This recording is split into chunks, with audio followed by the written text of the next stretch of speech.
ibibonera kuri tere ibitubaho byose iri kuri tere yavuze ngo nzaza mbane namwe aho bavugira irumba aho bagambanyira irumba aho baterera irumba ibyo basakuza irumba aho bategura umurozi irumba abagambanira gute irumba kandi kagira gute ikanareba kandi nireba ntizagira gute izaceceka.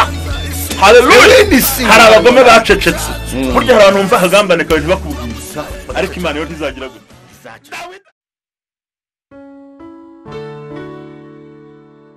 Haleluya Yesu Mana tuje imbere yawe tuje kuvuga Imana nishimwe Imana nihabwe cyubahiro inshuti zidukurikiye hano kuri cano guswa tubahaye ikaze muri kano kanya n'ubundi ikigisho kiganiro cyacu n'imbaraga ziva mu masengesho turi kumwe na Revera Pasteur Nambabazi kandi mushumba ntamya ko uyu munsi wateguye uruhisho rutandukanye noneho abantu bamaze iminsi rwose bishimiye ijambo uri kubaha Imana igumugisha. Reka dutangiye dusenga Imana ariko ntitwabura gushimira n'ubundi inshuti zacu zidukurikira ku migabane itandukanye y'isi hano mu Rwanda no mu bihugu bitandukanye. Imana ibaho umugisha abadusengera inama mutugira Imana ibaho umugisha kandi abakora subscribe na Imana ibaho umugisha ndetse n'abasharinga Imana ibaho umugisha na comment nziza mukomeza kutugezaho Imana ibaho umugisha. Reka dutangiye dusenga Imana twinjira mu mwanya w'ikiganiro muri kano kanya. Mana mu izina rya Kristo wa Nazareti uri Imana y'ububasha uri Imana ikomeye uri Imana ifite imbaraga uri Imana ifite ubutware uri Imana ishobora byose.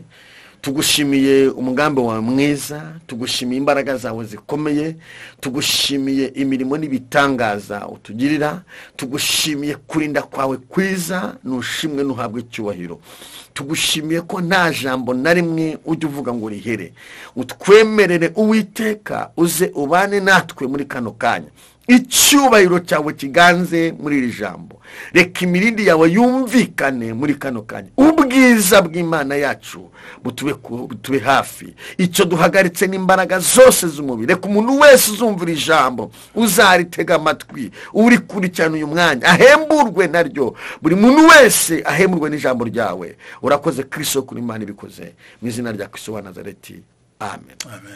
Ni kare umushumba wacu murakoze cyane Imana ibaho umugisha twongeye gusuhuza abavandimwe badukurikiye mwakoze kubw'uyu mwanya mwiza nk'uko bisobanuye abakurikira gusengerwa bagombye gukora subscribe abandi ngo ni sabone abandi ngo no gufyonda abandi ngo no gukoraho barangiza bakanahereza n'abavandimwe ndetse bakanagira icyo babivugaho kandi Imana ibaho umugisha iyo mwakoze kiza nk'iki ngiki.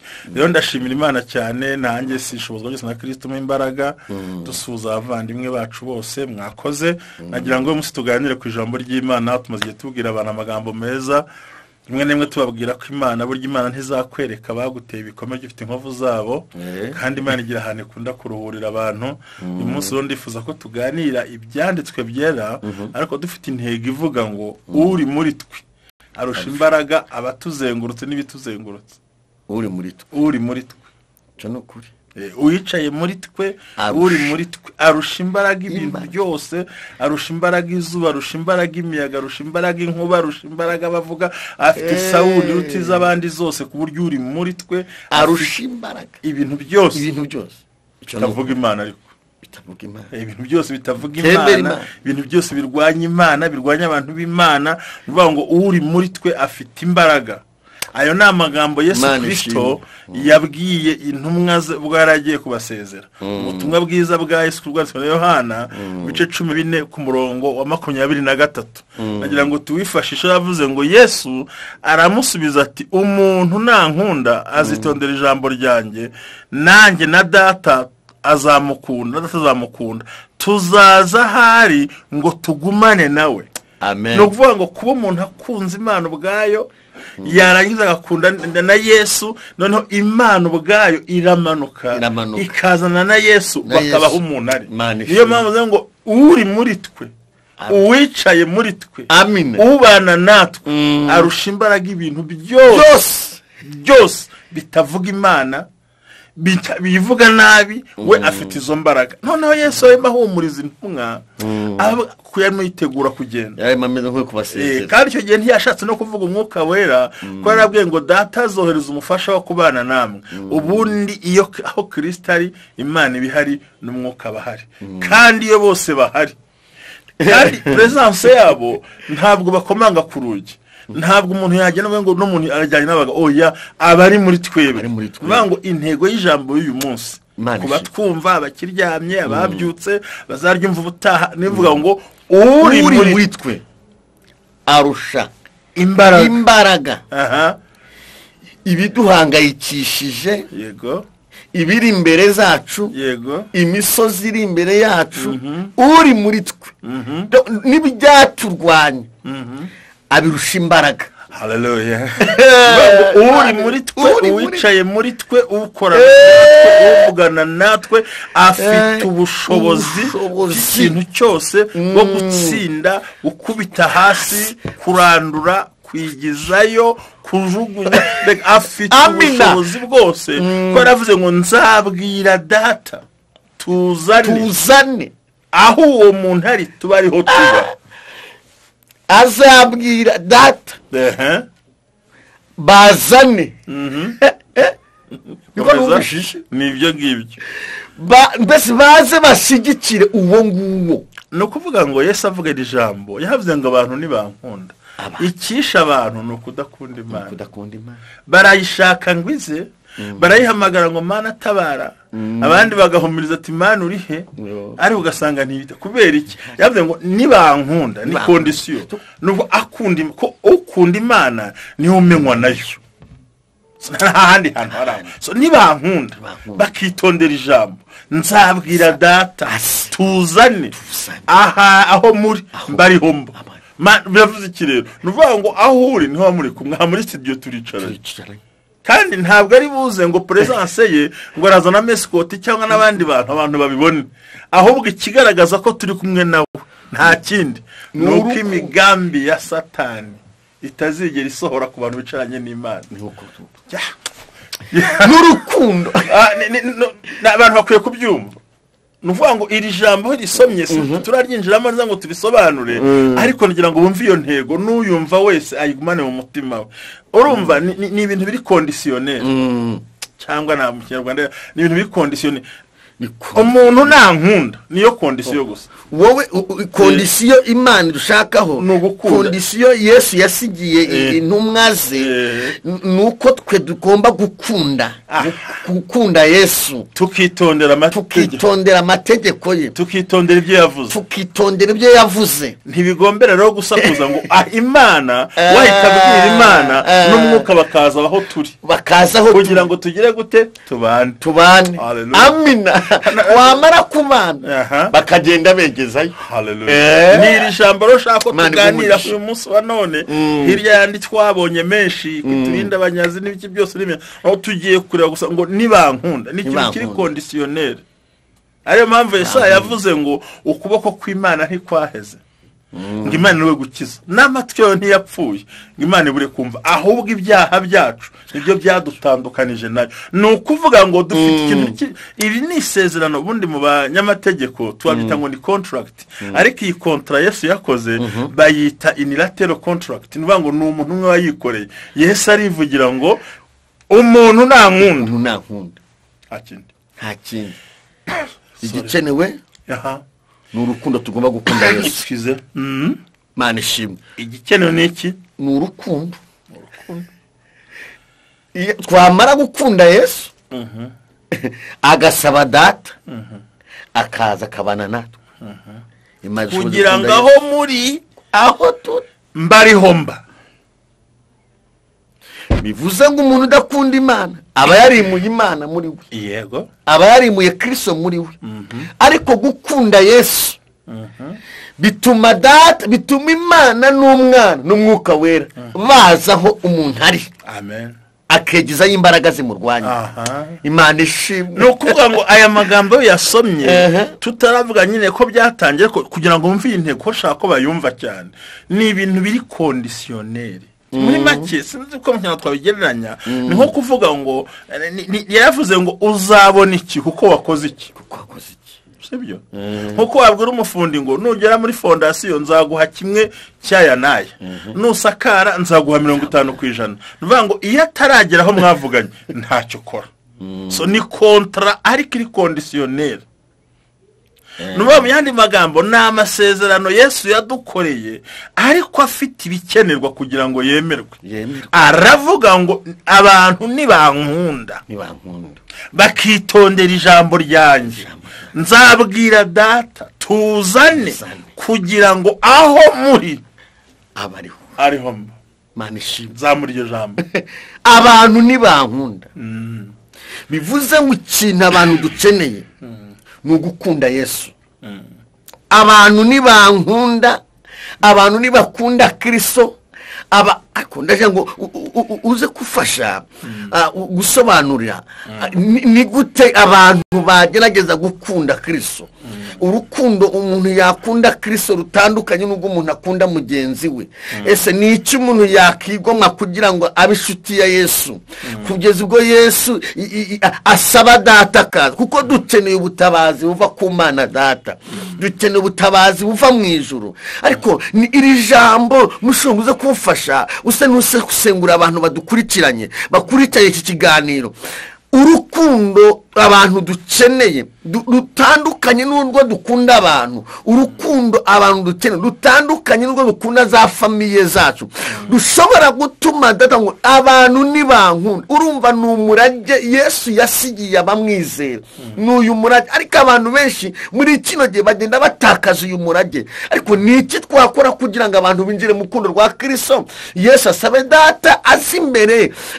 azabane natwe aturane natwe yegezeho imisozi iri imbere zacu Rakoze cyane Imana iguha umugisha ubundi iki ni kiganiro Yesu yagiranye ntumwa agiri hafi kuzisezera 12 nabwo ati mwizere Imana nge munyizere no kuvuga ngo byari bikomeye kuko urumva iyo tugiye kureba umuhamagaro wa Kristo ajya guhamagara intumwa ntabwo yahamagara abashomeri ubundi nta muntu numwe yahamagara ari umushomeri bose yagiye bakura ku kazi abandi agenda bavugisha agenda bazana abamarana imyaka 3 n'amezi 3 kandi muri iyo myaka yabamaranye nta waraye ahantu heza nta n'uwaryamye ahantu heza nta n'uwariye neza uzasoma urebe uzasanga buri gihe hanigiye ngo bagiye fata amahundo bararya abafarisayo ariko abantu barya batanakarabye ibintu byinshi cyane urumva ariko abamarana iyo minsi yahereye ku bantu benshi 72 yongera acuruza ingarageza amanuka agera kuri 12 yaramutse no kuri 3 burya abahanga basona ko ageze no kuri umwe ko ku musaraba yavuze umwe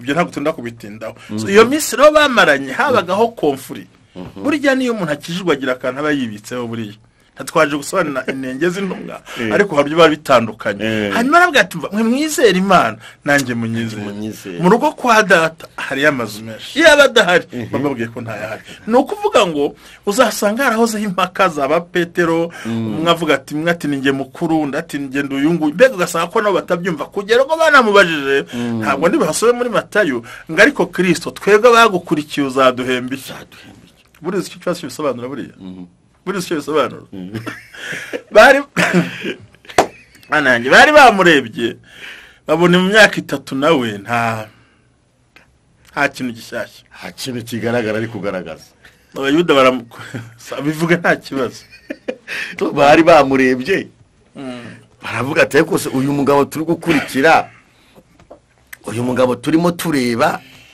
iyi myaka kishize ingana gutya nta kintu ari kuzana nta kintu kigaragara bagira impungenge nge niko ntayo nasomye bagira impungenge twega bagukurikiye kandi impamvu hari ahantu yarabavanye mu myaka 3 yacumbitse ahangana iki baraye ku musozi ubundi mu nyanja ubundi muhengeri batabagore ntibajyayo kandi imyaka 3 umuntu wakoze igikorwa twagukurikiye usaduhemba iki urumva ko nabwo batarabyumva Yesu rero agomba kubakonfirima ababwira tumva sinda nabasize mwenyine simvuze ngo muve mu isi Imana ahubwo mbavuze ngo Imana barinde umubiri ashaka nko kubakonfirima kubereka ngo ni mu nkunda mukitondera ijambo ryanjye nzabwira data tuzane sinzajya muri karitsiye sinzaca kwa so wanyu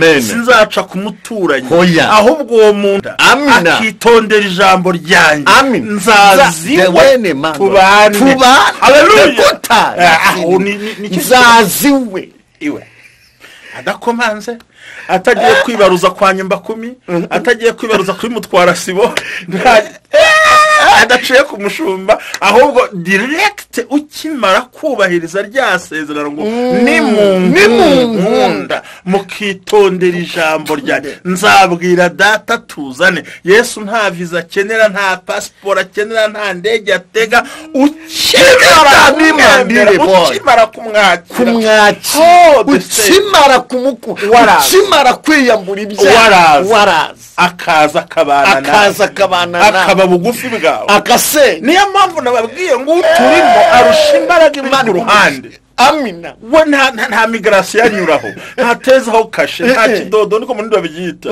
ahubwo ukimara kuzuza iyo contract ukimara gushyira mu bikorwa bikwiriye ukimara gushyira mu bikorwa ibyemejwe ukimara kubukunda no kwitondera ijambo aho yavuze muri 15 ngo nge ndumuza y'ubukuri namwe muri amashami ntacyo mwakora mutamfite no kuvuga ngo mu yandi magambo ikiba kimuzanye ni ukugira ngo ibyo dukora bishoboka ko ntacyo twakora tutamufite. Aravuga ngo nzaza mbatera inkunga. Haleluya. Ariko Kristo udushoboze kugukunda ni mu nkunda. Donc ikintu gikomeye mushumba ndi kumva abantu dukeneye gukura mu mwuka tugakunda Kristo. Amen. Kuko harimo uruhisho. Amen. Hari icyo duteganyiriza. Ariko biragoye muri kino gihe ko umuntu yabasenga agasambana akamukabari akamugambanyi akangura umogi aho nta rukundo ruhari. Hari ibyo Kristo adusaba ko twigomwa twamara kwigo kubw'urukundo. Ubundi gukunda Kristo ni ukwigomwa ibyaha. Wakigomwa ibibi papa gasaba data. Haleluya. Akaza akagutera inkunga mu byiza. Imana ishimwe. Abantu benshi twibeshya ko Imana imeze nkatwe. Nuko bimeze. Hari umuntu ushobora kukubwira ngo aragukunda ukabyemera ko nturira mu mutima. So rero Imana rero aho ni ibanga riri. Wakwibaza ngo abazindukira mu nsengero abaramya abahimbaza baririmba kuki uyu munsi basenga Imana ntiyumve. Ngewe nk'umuntu wambeshya kandi ko kusiye ko twakijijwe ariko hari umusore ubwira nk'abakobwa nk'icuma ati mwese ndabakunda kubera ko ari kuri chat cyangwa yamwandikiye SMS akumva nibyo akanamusohokana ahantu heza. Ariko twebwe Imana ntiwayihendesha amaturo ntiwayihendesha ibya 10 ntiwayihendesha kuramya ntiwayihendesha gucuranga ntiwakwambara umusoranga ibyemere yiramanuka ikareba atura. Haleluya. Amina. Ikareba mu mutima hizatura kuko hakwiri. So nuvuga ngo yo izizi neza hije nta bwiza kugira ngo ibeshye ngo nagize gutyana nanyuza hanakoze ibi bimenyetso byo kuramya no kwicisha bugufi n'utundi tuntu abantu bakora ni mu nkunda. Kuvuga ngo Kristo kwemeza ko umukunda nta birebera mu dukado n'utugift umuhereza nta birebera mu turirimbo waririmbye no kwitwaza biriya ku mutima n'uburyo wavuye mu icacu ijya mu rindi nta birebera uburyo wasenze nuko waririmbye nta bireba nk'ukwambaye neza areba wa mutima umukunda. Haleluya. Urumva niyo mpamvu rero ibi bitandukanye n'ibyacu kenshi urakubwira wowe nkabwira n'abantu benshi ariko cyane cyane natwe nuko twanakure no mu gakiza tutanabizi ariko nzi ko hari abantu babeshya abantu ngo arabakunda bose. Abo nibo benshi akakubeshya rwose kagukunda nyetso twatwo akagira udusayini twatwo akagira utugifti utuntu yohereza kuri WhatsApp kuri Facebook mbega ukabona ko gukunda ukanagusura kubera ko twe tutabasha kugera mu mitima ngo tubibone tukemera ngo baradukunda bakazaduhemukira. Ariko Yesu yutuvuga wareba mu mutima we arabona mu mutima kandi nakubwiye ngo iyo amaze kubona mu mutima we nta kangwa ntiyemezwa n'ibimenyetso dukora. kuko abarokore benshi iminsi n'abandi basenga bibwira ko ibimenyetso byatuma Imana ibumva cyo kwambara imyenda migufi cyangwa imiremire, abandi kwitwara bibombaritse, abandi gusuhuzanya bahengetse imisaya, abandi ugasanga barivugisha utuje tugufiya, abandi bakigisha ibisho birebire by'ubumva ngo haleluya Imana ibumve. Nabyo ntabwo ari ibyo, ntacyo bivuze. Kristo areba umutima umukunda, yamara kukwemeza ko umutima umukunda akabwira data akaza mukiryamaho ujyama akakujya imbere, kandi wisama araza asaba data akakujya imbere. Nzasaba data tuzane kugira ngo aho uwo muntu ari cya Sawuli abamugambaniraga abungana amavuta bari umunani batamwemera, abandi batemera ubwami bwe, nabari yamututse ngo nibigabo byateye bashebuja, ageze kwa Abimeleki urabona kaga, noneho abona ibimuzengurutse n'ibitutsi byinshi byari bihari n'ukuntu yazereranye ibintu byari bimuriho byose, uko yagendaga bizerana amagenda bibamo bituma muri we agira ikibazo gikomeye. Aravuga ati ariko Mana waragize gute, ntugire gute, warabibonye ibitutsi by'abantu, wabonye kuzerera duhuje iri jambo. Ni ukuvuga ngo Yesu ntabwo abibwirwa n'abandi, ahubwo Imana ibibonera kuri tere. Ibitubaho byose iri kuri tere, yavuze ngo nzaza mbane namwe, aho bavugira irumva, aho bagambanyira irumva, aho baterera irumva, ibyo basakuza irumva, aho bategura uburozi irumva, abagambanigira gute irumva, kandi ikagira gute ikanareba, kandi nireba ntizagira gute ntizaceceka. Haleluya. Hari abagome bacecetse, burya hari abantu bumva akagambaneka ntibakubwire, ariko Imana yo ntizagira gute.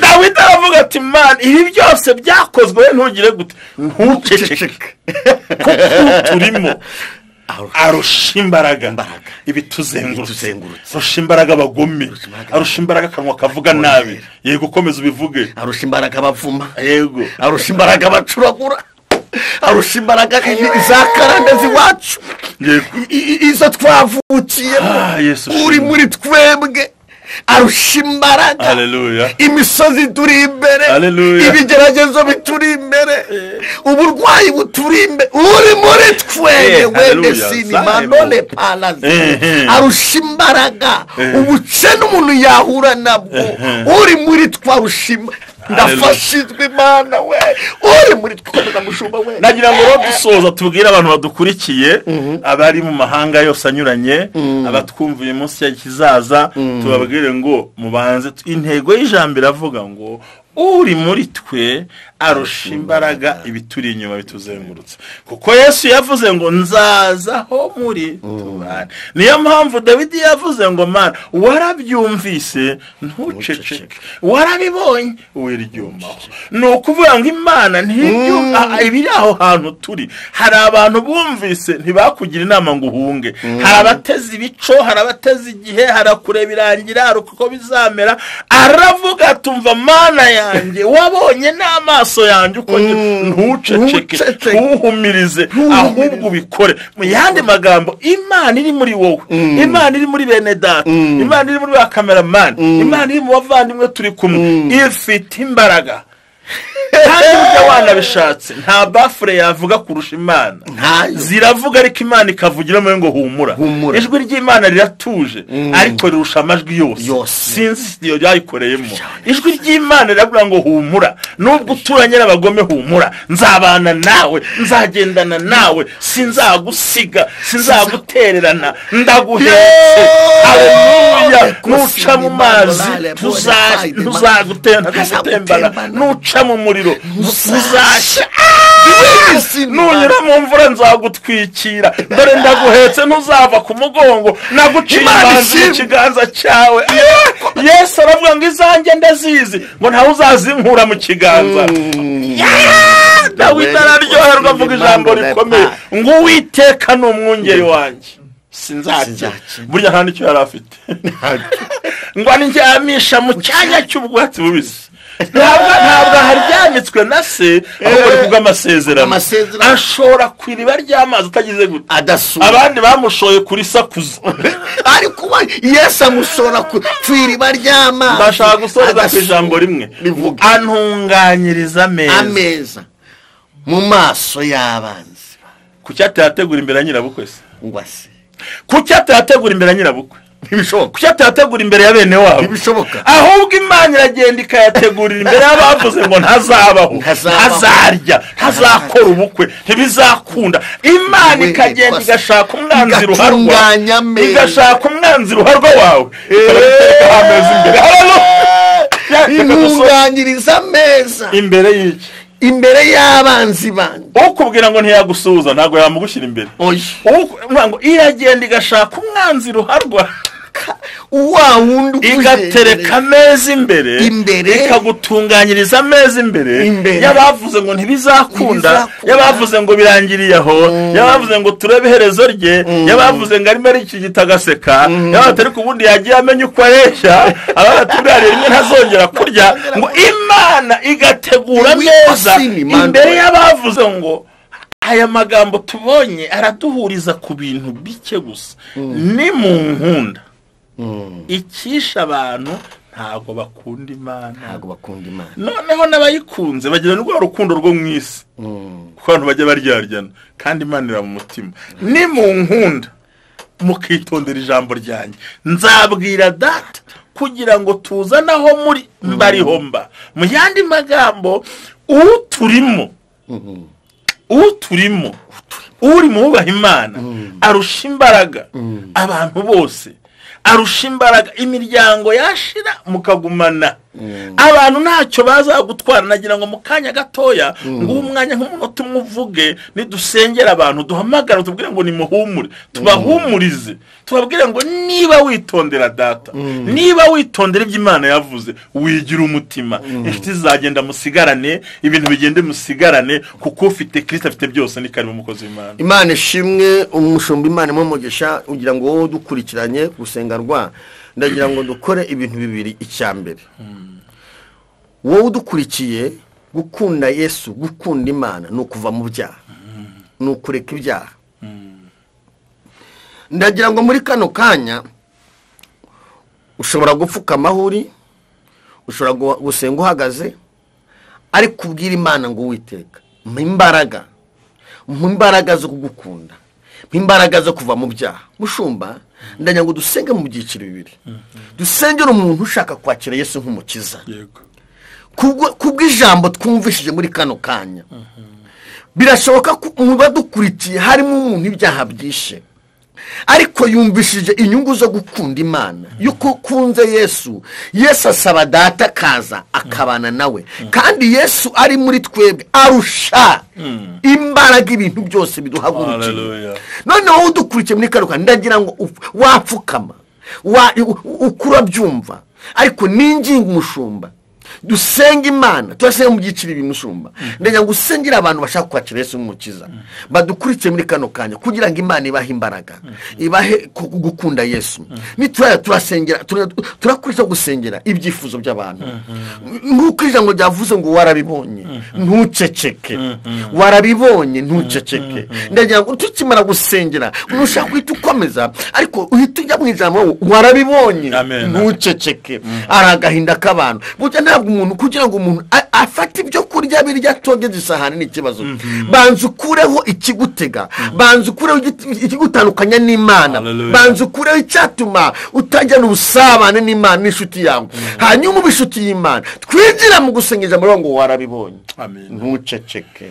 Mana data wa twese uhoraho dusengeye abantu bose babaze kumva rino jambo uri mwiza Yesu bakiyumvamo icyaha n'igicumuro kuko twabonye ko uyu mugisha ufite icyo usobanura ngo numwitondera ijambo ryanjye nzabwira data. Mwami hari abapfukamye hari abazaryumva bagapfukama hari uzaryumva agaca bugufi icyaha kikamukomanga ku mutima katura umubabarire umugirire neza kuko byanga byakunda Kristo ufite imbabazi waratubwiye ngo urababarira ndetse urababarira Uwiteka bazeze urahiteka n'ukuri kura abantu mu businzi mu busambanyi n'ubujura mu biyobyabwenge abantu bace bakubaha uko mwami twamaze kubona abantu mu gusubira inyuma mu kwishingira ibyo waduhamije n'ubwo buryo wakoze kubabarira rero no kubeza no kubatunganya kubwa Yesu Kristo urakoze mwami wacu amen. Mana mu izina rya Yesu Kristo uri Imana ifite imbaraga n'ubutwari uri Imana ishobora byose uri Imana yumva gusenga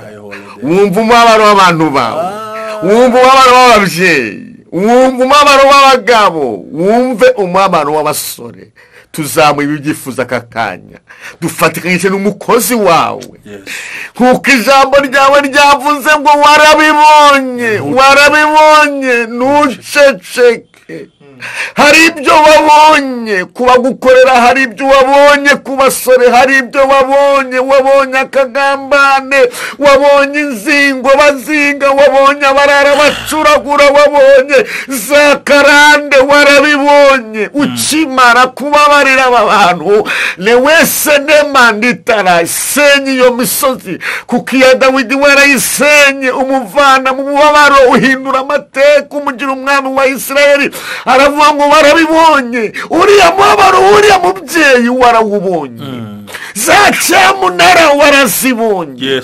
wiceceka aho ukorema amashimwe kubw'urukundo ukunda umuntu wawe kubw'urukundo ukunda isi kubw'urukundo ukunda abantu kubw'urukundo warabibonye umurimo wawe warawubonye ku isi ntuceceke dewene zini mandola wabonye abapfakazi umubabaro wabo wabonye ababyeyi wabonye imfubyi ubuzima zibayemo ntuceceke turabazamuye muri kano kanya ngo batabarwe nawe bahemburwe nawe imigozi baziritse icagagurike imigozi y'amarozi nicagagurike imigozi y'akarare nicagagurike imigozi y'uruzerero nicagagurike imigozi y'uburwayi nicagagurike ibyo byose warabibonye ibituma umuntu adakora warabibonye ibyo nibikurwaho mu izina rya Yesu ibituma umuntu ashazira iwabo warabibonye iyo migozi nicagagurike ibituma umuntu atamahirwe buri munsi warabibonye wiceceka nekosene mandone bitayaza wiceceka aho uko tabara ihindura amateka mu minsi mike twumva amashimwe twumva abantu bavuga imbaraga zawe twumva abantu bavuga imikomera kwawe twumva abantu bahemburwa nawe twumva abantu bazurwa n'ijambo ryawe kuko ijambo ryawe rirabohora ijambo ryawe rirakiza ijambo ryawe n'umuti hariwe zindi Imana mu matora atandukanye mwami ntuceceke mu madeni azengereza abantu ntuceceke hari abantu bacecekanye abandi kubona iwaceceka ize kose n'imandone ntuceceke ngushimye ubutabazo ni ku bantu bawe ngushimye impinduka uzanye ku bantu bawe ngushimye impinduka uzanye ku bakozi bawe ngushimye impinduka uzanye mu gihugu cyacu ngushimye ko hari ibintu ukoze bikomeye uri Imana itanga umugisha uri Imana ikuraho imbaraga ziturwanya ngushimye dukoreye ku bantu badukurikiranye bari abadukurikiye bari muri Amerika bari abadukurikiye bari muri Canada bari abadukurikiye bari muri Afurika badukurikiye bari mu Bushinwa abadukurikiye bari mu Burayi yewe mwami abadukurikiye mu Rwanda ariwe sekode bedemano wiceceka tukanagira izo mbaraga tukanagira iyo migambi y'abadayimoni Uwiteka ushimwe desini manda utakuta mandole bonye mwami muceceke urakoze kukoza imirimo n'ibitangaza ugatanga umugisha muri byose mu izina rya Kristo wa Nazareti amen. Imana yacu ntabwo izaceceka urakoze gusengera abantu burya Mose bamanuye mu kabande bagiye kumuta mu ruzi ngo mushikiwe Miriyamu ahagarara ku musozi atamwanze ahubwo yabuze icyo akora ngo agira ngo arindire arebe iherezo hari abacecetse babuze uko bakora hari abacecetse babuze aho banyura ariko uyu munsi Imana niri buceceke ngo yagira ngo arebe iherezo rye atamwanze kuko yari afite ibyago bitanu akantu bamuboheye nta bibero nta namba bari bagiye gushyira mu ruzi harimo ingona harimo imvubu harimo umubu harimo ibyago harimo ingorane nyina mwikura kwibera atamwanga yabuze uko abigira. Hari abantu batadufasha nabo babuze uko babigenza. Hari abantu banatwanga ariko bacecetse, ariko Imana ifite imbaraga, Imana ifite ubutware, nawe warahagarara ngo arebe iherezo mu kanya abona Imana iratabaye. Kuko aho turi ni Imana iba. Imana ibaha umugisha. Murakoze, ndagushimira cyane abadukurikiye. Imana ibaha umugisha, iragire neza. ikiganiro nakagaruka. Imana nticeceke ubuzima bwawe, kandi Imana iturimo irusha imbaraga ituzengurutse mu izina rya Yesu. Amen. Atira amashimwe karuhura, ushime karuhura, ushige papa.